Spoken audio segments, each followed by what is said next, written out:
Sahabat Kompas.com, balik lagi di channel Kompas Otomotif. Sekarang kita lagi ada di AHM, tempat test ride-nya, di mana kita nyobain ADV 160 terbaru dengan teknologi Honda Roadsing. Penasaran seperti apa? Perubahannya di mana aja? Saksikan terus video ini. Jangan lupa di like, komen, dan subscribe ke channel Kompas Otomotif. Ya, ini dia ADV 160 terbaru, varian paling tinggi dengan Honda Roadsing. Oke, kalau misalkan kalian dari jauh, mungkin lihatnya apa nih yang baru dari si ADV 160 Roadsing ini. Paling kentara adalah warnanya, karena ini adalah warna brown, dimana dia itu spesial cuman ada untuk varian Roadsing, dimana untuk ABS dan CBS itu nggak ada warna ini. Cuman nggak sampai situ aja, ubahannya ternyata lebih dalam dari cuman sekedar warna. Misalnya di bagian depan, secara keseluruhan emang kelihatannya gak beda jauh nih. Lampunya masih sama, windshieldnya masih sama, bisa disetel naik turun. Cuman di bagian leg shield atau di bagian bodi sampingnya ini, dia ada tambahan ini. Dia sih sebutnya bilangnya air scoop ya.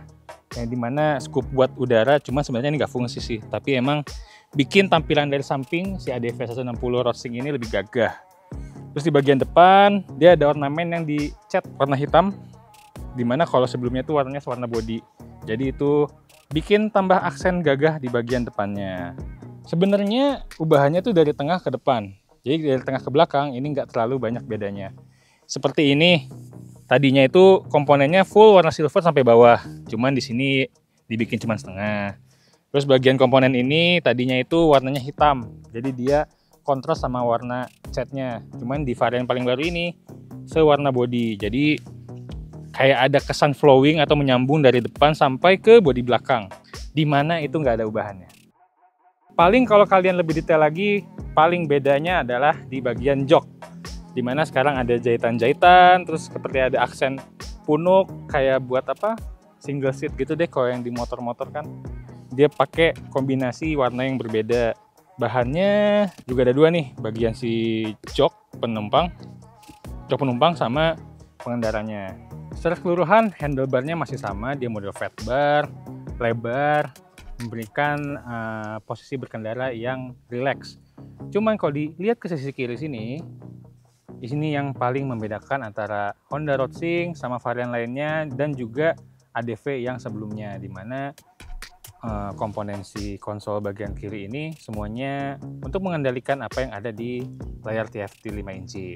Ini untuk analognya, mengatur mau apa yang disetel atau apa yang ditampilkan di bagian TFT. Terus ini untuk menonaktifkan dan aktifkan si HSTC atau Honda Selectable Torque Control. Klaksonnya di sini adalah kan biasanya bentuknya lebih gede ya, tapi ini lebih kecil.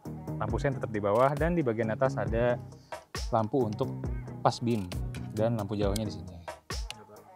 Untuk si ADV Roadsing ini juga handlebarnya warna brown nih, senada sama bodinya. Cuman ini efeknya lebih matte ya dibanding bodinya yang glossy. Nah, ini dia si Roadsing, dimana ubahannya paling banyak ada di bagian kokpit. Dia layarnya nggak cuma digital negatif aja, tapi TFT. Dan dia HD ya.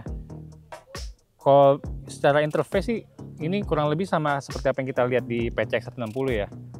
Fitur-fiturnya juga sama, bisa terhubung dengan telepon pintar, nanti ada notifikasi telepon, notifikasi SMS, sama dia juga bisa menampilkan navigasi. Navigasinya itu turn by turn. Nah, nanti dia ada gambarnya, yang dimana kita waktu itu pernah tes yang si PCX.